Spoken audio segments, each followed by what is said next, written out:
अस्सलाम वालेकुम। अली मुनव्वर आपकी खिदमत में हाजिर है। कैसे हैं आप? आई बिलीव कि आप लोग बहुत अच्छे हैं और दिन ज़िंदगी के आपके बहुत खूबसूरत गुजर। सर पाकिस्तान में हैं, मीरपुर ख़ास, सूबा सिंध, लाहौर, केपी, बलूचिस्तान या फिर पाकिस्तान से बाहर। मीरपुर ख़ास की तरफ से आपके लिए सलामती की ढेरों दुआ। आप जानते होंगे गुज़श्ता 8 माह से मुकम्मल मीरपुर ख़ास को रिकॉर्ड करने का तहैया कर चुके हैं। 300 से लेकर 400 के करीब वीडियोस अपलोड कर चुके हैं। आपका बेइंतहा प्यार मिला, आपका बहुत बहुत शुक्रिया। कुछ 1700, 1888, 87 के करीब हमारे सब्सक्राइबर हो चुके हैं। सिर्फ 112-13 सब्सक्राइबर। अगर आप बिना सब्सक्राइब किए देख रहे हैं तो सर सब्सक्राइब कर लीजिएगा। 2000 से ऊपर चले जाएंगे हम लोग भी ईद आते आते। तो मैं आज यहाँ मौजूद हूँ। मेरे इस हाथ पर है रेलवे हॉस्पिटल। रेलवे हॉस्पिटल के एक बड़े मशहूर डॉक्टर हुआ करते थे, नाम मेरे जहन में नहीं आ रहा। मोहम्मद अली थे, अली मोहम्मद थे, मैं नाम मिस कर रहा हूँ, उसके लिए माजरत चाहता हूँ। यहाँ आने के लिए मैं आफ्ताब साहब का शुक्रगुजार हूँ। आफ्ताब साहब ने मुझे बताया कि वो 1965 में पैदा हुए। 1970 में उनके वालिद जो कि लोको शेड में मुलाजिम थे रेलवे में, वो रिटायर हो गए और वो लोग यहाँ से चले गए। लेकिन वो वक्तन फ़वक्तन यहाँ आते रहे। उन्होंने कहा था सर हमारा रेलवे क्वार्टर जहाँ मैं पैदा हुआ, जहाँ हम रहते रहे, वो दिखा दीजिएगा। तो पीछे मेरे जो फाटक आपको नज़र आ रहा होगा, फाटक उस तरह से मौजूद तो नहीं है रेलवे क्रॉसिंग का, लेकिन ये नटपाड़े वाला, अयूब नगर वाला रेलवे क्रॉसिंग है और ये खरड़ो रेलवे लाइन है। यहाँ से मेरे बहुत सारे व्यूवर्स की यादें वाबस्ता हैं। इसी खरड़ो लाइन को आगे जाएंगे, फर्रुख एजाज साहब और फिर मिसिज़ अब्दुल जब्बार और उनकी बहन, और इसके अलावा भी हम मुख्तलिफ यहाँ वीडियोस बना चुके हैं। लेकिन मुझे जाना है अब उन 4 रेलवे क्वार्टर तक जहाँ आफ्ताब साहब पैदा हुए।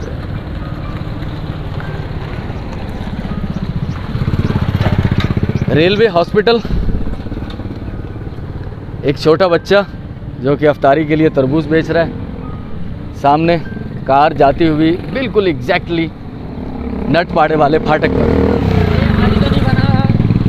और ये रास्ता यहाँ से जाएगा खरड़ो लाइन वाले रेलवे क्वार्टर। और ये जो रेलवे लाइन है नवाबशाह मीटर गेज,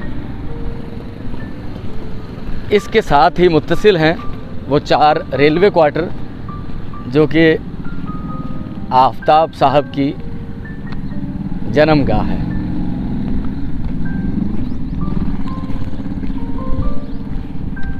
सामने एक बिल्डिंग पहले भी हमारी वीडियोस में आ चुकी है, मुझे सही से मालूम नहीं था कि ये क्या चीज़ रही है। तो अब मुझे खासा कंफर्म हो चुका है कि ये रेलवे इंस्टीट्यूट था। शायद किसी और ने भी मेंशन किया हो कि सर रेलवे इंस्टीट्यूट दिखा दीजिएगा। तो अब तो ये फंक्शनल नहीं है, दरवाजे खुले हुए नज़र आ रहे हैं, तो बस बिल्डिंग मौजूद है, लेकिन इसमें कुछ इंस्टीट्यूट नहीं है कोई।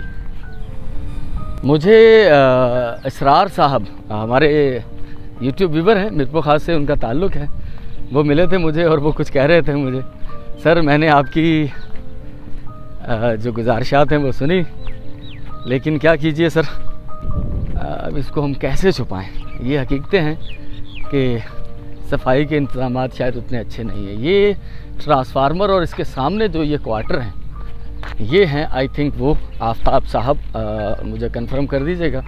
जो लोकेशन आपने बताई है मुझे लग रहा है कि ये हैं वो घर। ये दरख्त है देवी का, इसे हम देवी कहते हैं। अमेरिकन बबुर, अमेरिकन कीकर भी कहते हैं इसे, अमूमन देवी के नाम से मौसूम है। ये पुराने रेलवे क्वार्टर हैं, खस्ता हो चुके हैं बिल्कुल। इनकी कंडीशन जो है वो मेंटेनेंस मांग रही है ना, कि इनकी मेंटेनेंस की जाए। तो इनमें से यकीनन एक आपका घर रहा होगा, इन क्वार्टर में से, ये वाले जो क्वार्टर्स हैं। तो उसके बाद फिर ये सूरत हाल है। आफ्ताब साहब मेरा ख्याल है कि यही होंगे वो घर, आपके घर, इनमें से कोई एक आपका घर होगा। अब यहाँ से मुझे आगे चलना है। फारूक साहब कराची में रहते हैं। 1955 में वो पैदा हुए। 1955 से लेकर 1975 तक वो मीरपुर ख़ास में रहे। उन्होंने एग्जैक्टली अपने घर की लोकेशन तो नहीं बताई कि वो कहाँ रहे, लेकिन उनकी ख्वाहिश थी कि मैं उन्हें म्यूनसिपल स्कूल दिखा दूं। म्यूनसिपल स्कूल की बिल्डिंग जो कि खिपरो रोड पर कहीं होता था। एक तो तालका म्यूनसिपल स्कूल है जो मुख्तलिफ जगहों पर रहा। 1908 में मीरपुर खास के कदीम तरीन स्कूलों में एक शुमार होता है। इस वक्त वो फिरदौस सिनेमा के पास एक पुरानी बिल्डिंग है, सराय हुआ करती थी आई थिंक किसी ज़माने में, वो उसके अंदर कायम है। चले फारूक साहब, आपको आपका स्कूल दिखाते हैं। और हमारे कुछ मेहरबान ऐसे हैं जो कि मैसेज करते हैं, कमेंट करते हैं और अपनी डेस्टिनेशन बताते हैं मुझे।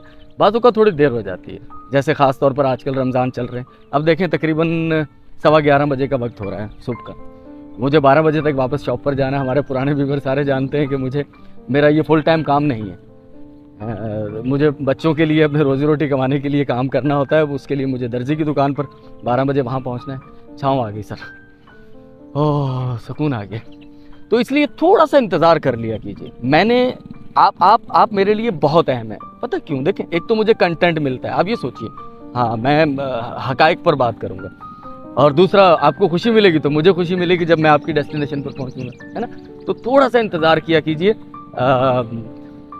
रिक्वेस्टें काफ़ी होती हैं और फिर सारी इन चीज़ों से, और फिर एक जो सिलसिला चल रहा है फरिश्ता सिफ्त लोगों की मदद से, वो बहुत खूबसूरत एक सिलसिला। रमज़ान में कोशिश कर रहा हूँ कि डिज़र्व लोगों तक जितना हम पहुँच पाएँ और फरिश्ता सिर्फ लोगों की अमानतें उन तक पहुंचा पाएँ। किसी की ईद अच्छी हो जाए, किसी के बच्चों को अच्छे कपड़े मिल जाएं, सर जूती मिल जाए, तो ये बहुत बड़ी नेकी का काम है सर। हम में से ऐसे बहुत सारे लोग होंगे जो कभी ना कभी, शायद सब ऐसे हों, ज़रूरी नहीं, अल्लाह ताला आप सबको बहुत दे, लेकिन ऐसा वक्त हुआ कि अगर कभी आपने उसका एक्सपीरियंस किया हो कि अब्बा परेशान है कि ईद आ गई है, बच्चों के लिए कपड़े, लेकिन बच्चे तो बच्चे होते हैं ना, वो तो चाहते हैं कि भाई हमें दिए जाएं। और उस वक्त ऐसी किसी कंडीशन के अंदर अगर हम पहुंच जाएं, फरिश्ता सिर्फ लोगों की मदद लेकर वहाँ, सर ये लफ्ज़ों में बयान ही नहीं हो सकती। खुशी कैसे लफ्ज़ों में बयान करेंगे आप सर? ये तो जज्बात, वो जिस पर बीतती है उसी को अंदाज़ा होता है। और हम में से उन लोगों को थोड़ा ज़्यादा अंदाज़ा हो जाता है जो इन हालात में गुजरे हों और किसी ने अचानक उनकी मदद। मैं भी चूँकि उन लोगों में शामिल हूँ जिनकी इस तरह से मदद हुई है, तो मैं अपनी खुशी चूँकि जानता हूँ तो मैं तकाबुल कर सकता हूँ कि सर वो भी बहुत खुश हो, है ना। चलते हैं आगे। फारूक साहब, आपका स्कूल ढूंढते हैं। मोहम्मद फारूक साहब 1955 में जो पैदा हुए मीरपुर खास में और 1975 तक मीरपुर खास में रहे, गाहे बगाहे फिर भी आते रहे। उन्होंने कहा था म्यूनसिपल हाई स्कूल का तारुफ थोड़ा सा हो जाए। तो ये जिस बिल्डिंग में मौजूद हूँ अब इस वक्त इसमें एलिमेंट्री कॉलेज कायम है, लेकिन इसी बिल्डिंग में कभी 50s में यहाँ पर म्यूनसिपल हाई स्कूल की बुनियाद रखी गई थी। तो मोहम्मद फारूक साहब, अब इसके रंग तो तब्दील हो चुके होंगे, उस वक्त इसकी कुछ और हालत होगी और फिर यहीं से म्यूनसिपल हाई स्कूल शिफ्ट हो गया था 70-72 के अंदर शायद। Comprehensive high school, comprehensive high school असल में म्यूनसिपल हाई स्कूल की तजदीद कह लें आप उसे, ठीक है।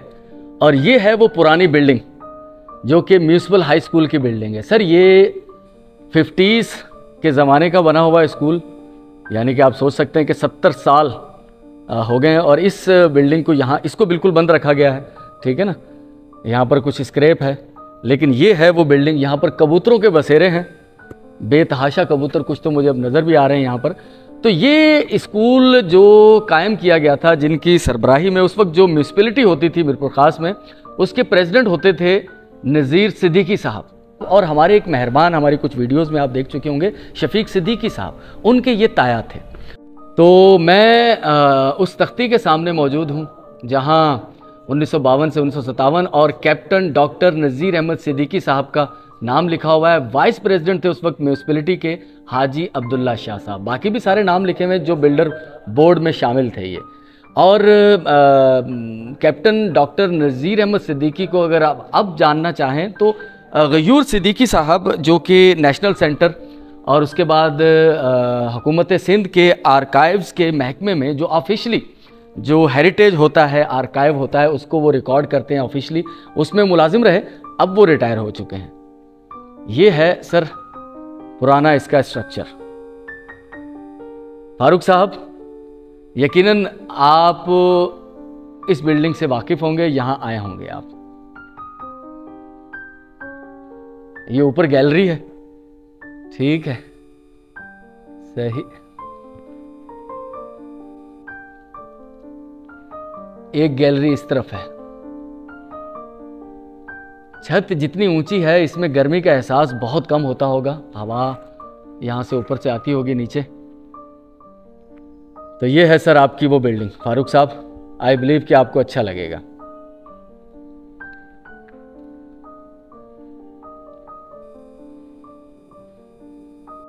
यहाँ मैं पहले भी आ चुका हूँ, इसकी मुकम्मल एक वीडियो आप देख चुके होंगे। प्रोफेसर जावेद इकबाल आराई साहब अब यहाँ के प्रिंसिपल हैं। एक बिल्डिंग तो मैंने आपको वो दिखाई और साथ में ये भी पुरानी ही है, म्यूनसिपल हाई स्कूल की बिल्डिंग। अब ये मेरा ख्याल है इस्तेमाल नहीं होती, पुराने कमरे हैं, बंद पड़ी है, उसके साथ ही मुत्तसिल है ना। ये मेन एलिमेंट्री कॉलेज वहाँ बन गया है।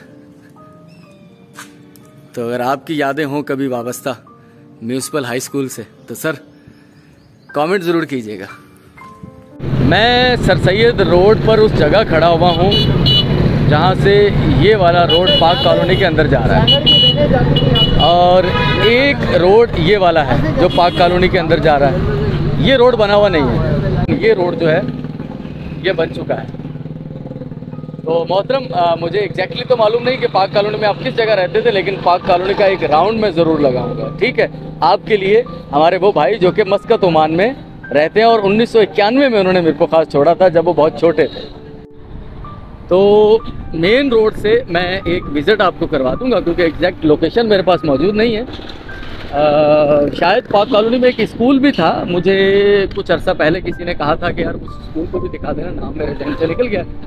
शायद डॉन स्कूल था, नहीं डॉन स्कूल तो हीराबाद की तरफ था। बहरहाल यहाँ पर भी कोई स्कूल है, मैं वो पूछ लेता हूँ कि यहाँ पर गवर्नमेंट का कौन सा स्कूल है, और मुश्तबा साहब से कहूँगा जो कि मेरे साथ हैं बाइक पर, ये मुझे ले जाएंगे वहाँ पर। बहरहाल ये पार्क कॉलोनी का मेन रोड, मेन सड़क पार्क कॉलोनी की यही है।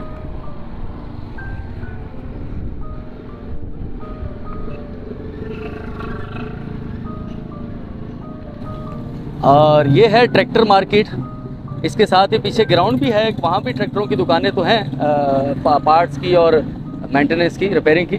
लेकिन ये भी पार्क कॉलोनी की ट्रैक्टर मार्केट है जो खासी मशहूर है यहाँ पर। और पार्क कॉलोनी में जो स्कूल हैं, दो गवर्नमेंट के स्कूल हैं, उनमें से एक स्कूल जिसका नाम मुझे याद नहीं आ रहा था वो पता चल चुका है, मिर्ज़ा गालिब। और ये पार्क है, यहाँ पर पहले भी एक बार शफीक सिद्दीकी साहब के साथ ही हम लोग आए थे।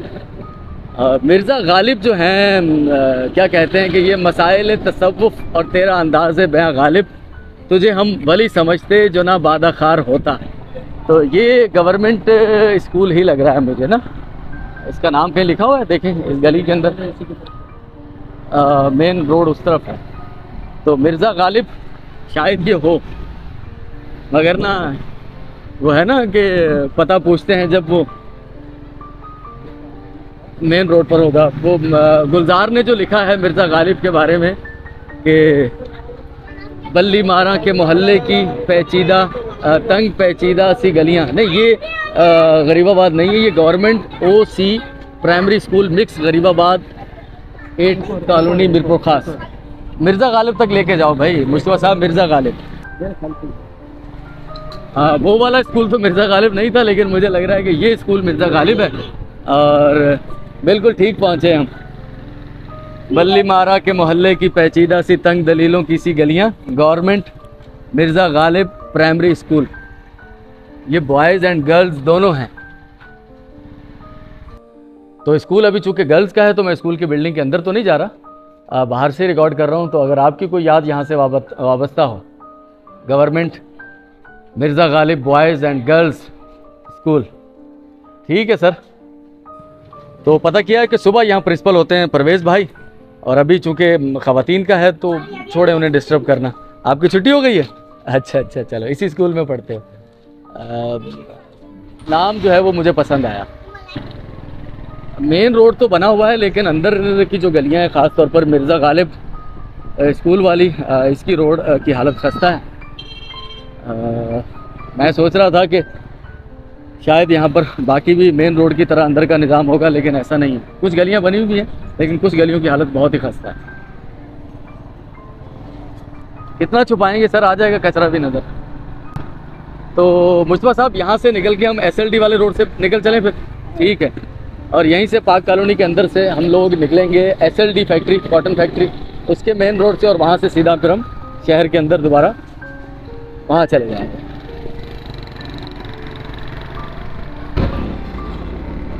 ये है जनाब SLD, ये SLD की एक छोटी सी मस्जिद, यहाँ से एक मेन गेट काफ़ी है, एक गेट ये है। और अब तो ये फंक्शनल नहीं है, लेकिन सुना है कि इसके बहुत सारे ऐसे पुराने मुलाजमीन हैं जिनको अभी भी पेंशन मिलती है।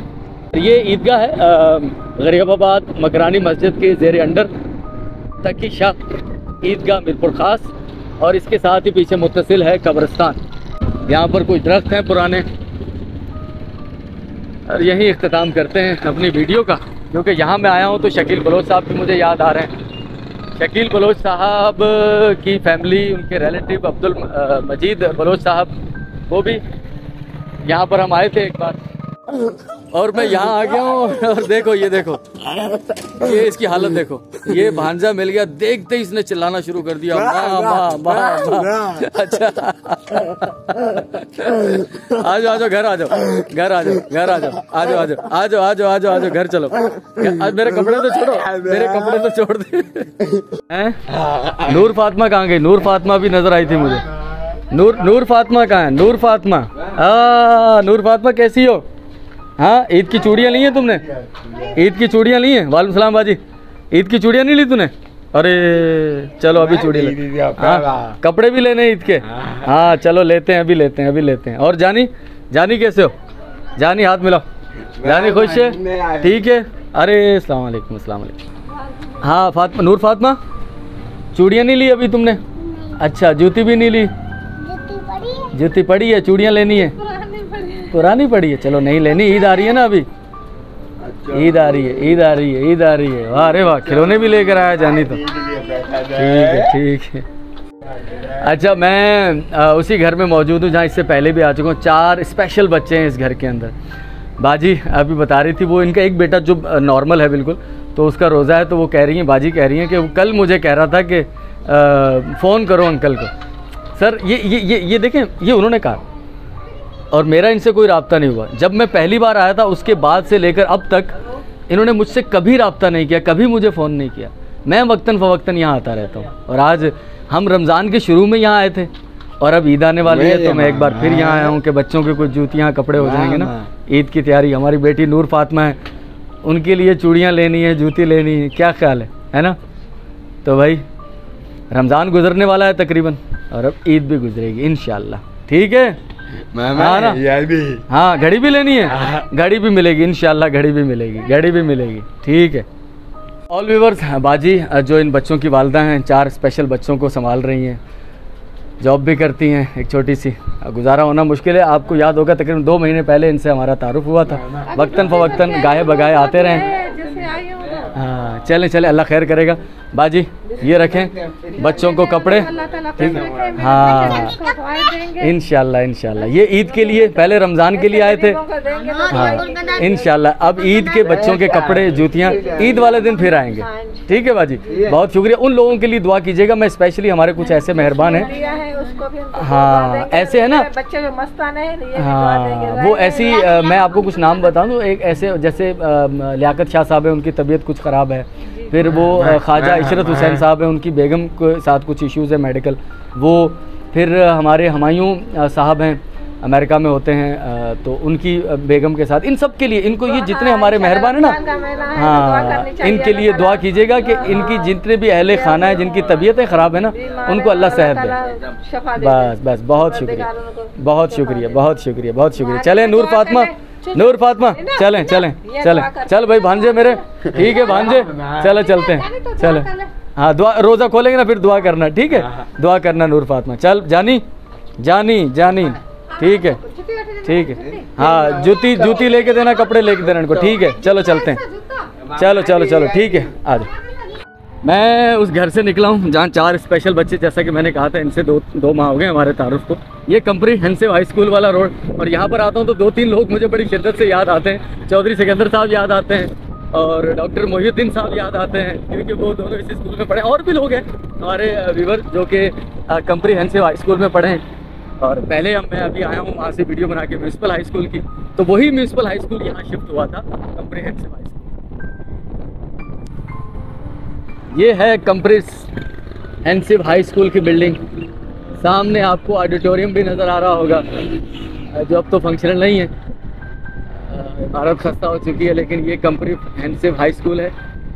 आप में से बहुत सारे मेहरबान व्यूअर्स की यादें वाबस्ता हैं इस स्कूल से। और मैं मौजूद हूँ, ये फैमिली, इनसे भी हम तकरीबन महीने 1.5-2 से राब्ते में हैं। जहाँ के जो घर के वाहिद कफ़ील हैं वो मरीज़ हैं हेपेटाइटिस सी के, जो बेगम है घर की वो डायलिसिस की पेशेंट हैं।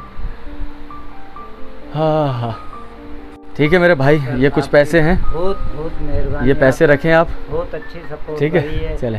और मैंने ये दवाइयाँ भी अच्छी खाई हैं, जिससे मुझे थोड़ा सा अच्छा। जब हम आए थे आपके पास, आपको हमारा तो कोई पता नहीं था, कोई वास्ता, कोई ताल्लुक, कोई सिफारिश नहीं थी, हम तो अल्लाह की तरफ से आ गए। बेशक। कैसा लगा था आपको? मैं बोल रहा था, मैंने ये सोचा कोई फरिश्ते आ गए घर में। हाय हाय हाय हाय, बस अल्लाह ने फरिश्ते भेजे। वाकई अल्लाह ने फरिश्ते ही भेजे हैं, हम तो नहीं है फरिश्ते, हमारे पीछे फरिश्ते ही हैं। और उस टाइम तो सर मैं चलने के लायक नहीं था। अब आप ठीक हो चुके हैं काफी? अब इतना ठीक हूँ कि बस मैं आ जा सकता हूँ, घूम सकता हूँ। एक मोहताज, उस वक्त हमने देखा था आप लेटे हुए थे, वॉशरूमों में गिर जाता था, बाहर गिर जाता था, या कहीं भी गिर जाता था, पूरे मोहल्ले को पता है। सही सही। और अब तो माशाअल्लाह से बस चल रहे हैं, जितनी जिंदगी अल्लाह दे, अल्लाह आप पे करम करे। और बेगम आपकी जो हमारी भाभी जो आपकी बेगम है, उनका डायलिसिस हो रहा है? उनके डायलिसिस होते हैं। चले अल्लाह खैर करेगा। बच्चों को ड्रेस भी मिल गए? बच्चों को ड्रेस इंशाल्लाह, और जूते भी मिले। हाँ, जूते भी, ड्रेस मिल गए। अब इनसे है कि अपनी बेटियां भी हैं, ठीक है, उनके लिए कुछ चूड़ियाँ, मेहंदी, कपड़े, ठीक है, वो भी इंतजाम करना इंशाल्लाह। ईद वाले दिन हम इंशाल्लाह, अल्लाह आपको भी सेहत दे, और हमारे फरिश्ता सिर्फ जो मेहरबान लोग हैं, जिनके दिए हुए पैसे मैं आप तक पहुँचा रहा हूँ। ठीक है, खुश रहें, उन सबको खुश रखे और आबाद रखे। बहुत शुक्रिया, बहुत शुक्रिया। ऑल व्यूअर्स, मैं एक ऐसे घर में मौजूद हूँ जिसके घर पर कमाने वाला जो कफील था वो तो नहीं रहा, और बच्चे थे वो भी चले गए छोड़कर। अम्मा हैं, एक बेटी है, एक बेटा है जिसका जहनी तवाज़न कुछ दुरुस्त नहीं है, स्पेशल पर्सन है। फरिश्ता सिर्फ लोगों की मदद जो पहुँची है वो हम इन तक पहुँचा देते हैं। अम्मा जी हेलो, ठीक है, आप खुश रहें, आपकी ईद अच्छी गुजरे, रमज़ान तो तकरीबन गुजरने वाले हैं, अल्लाह ताला आपको खुश रखे। ठीक है अम्मा जी, मेहरबानी, बहुत शुक्रिया। दुआओं में याद रखिएगा, और दुआ उन लोगों के लिए कीजिएगा जिन्होंने ये पैसे भेजे हैं। ये पैसे मैं नहीं दे रहा, मैं सिर्फ पहुंचाने वाला हूँ, देने वाले और लोग हैं, जो देने वाले हैं उनके लिए दुआ कीजिएगा, सबके लिए दुआ मांगे। बहुत शुक्रिया अम्मा जी, बहुत शुक्रिया। हाँ, आज अब्बू नहीं है, अफ्तारी का टाइम होने वाला है, 4 मिनट रहेंगे। अब्बू गए हुए हैदराबाद, क्योंकि अम्मा वहाँ हैं, तो जुमेरात को आएंगे। बेटा आ जाओ, टाइम सिर्फ 4 मिनट रह गए बेटा। ये अलवीना क्या कर रही है? अलवीना ये क्या कर रही हो आप? धनिया तोड़ रही हो? अच्छा बेटा, अफ्तारी होने वाली है। तरबूज आज कम लाल लग रहा है उन्हें। साइम को बुला ले। आ जाओ बेटा, आ जाओ। खातून खाना अभी किचन में है। बेटा दुआ मांगो, अल्लाह ताला जितने भी मरीज़ हैं उनको शिफा अता फरमाए, ख़ास तौर पर जो बीमार हैं आजकल उनके लिए खुसूसी दुआ मांगना। अल्लाह ताला अपना ख़ास करम का मामला करे। मेरी आज बात हो रही थी ख्वाजा इशरत हुसैन साहब से, उनका गला ख़राब है, काफ़ी इन्फेक्शन वगैरह हुआ है, उनके लिए भी, और जितने हमारे मोहतरम व्यूअर्स हैं, ख़ास तौर पर फरिश्ता सिफ्त जो लोग हैं बेटा, जिनके नाम बहुत सारे होंगे, आपको भी नहीं पता होंगे, तो उनके लिए खुसूसी तौर पर दुआ मांगेगा, अल्लाह ताला उनके साथ सेहत के मामलात अच्छे करें। आ जाओ भाई, खातून खाना आ जाए। खातून खाना किचन में बहुत ज़्यादा मेहनत करती हैं, तो आपके घरों में भी ख़वातीन हैं, अफ्तारी के वक्त और सहरी के वक्त उन पर बहुत ज़्यादा जिम्मेदारी आयद होती है। कुछ ना कुछ हेल्प आउट कराने की कोशिश कीजिए, जिस तरह हमारे बच्चे माशाल्लाह से कुछ ना कुछ मदद करते हैं। अलवीना, बेटे हो या बेटी, भाई सब घर के काम कर सकते हैं, इसमें कोई ऐब नहीं है कि ख़वातीन ही काम करेंगी। ये बिस्मिल्लाहिर्रहमानिर्रहीम, 20वां रोज़ा अफ्तार करें। और बेटा एक खजूर मेरे को दे दो। कल हमारी बहन है एक SS, वो कह रही थी मेरे लिए भी खुसूसी दुआ मांगेगा, अल्लाह ताला उसके हाल पे भी रहम करे।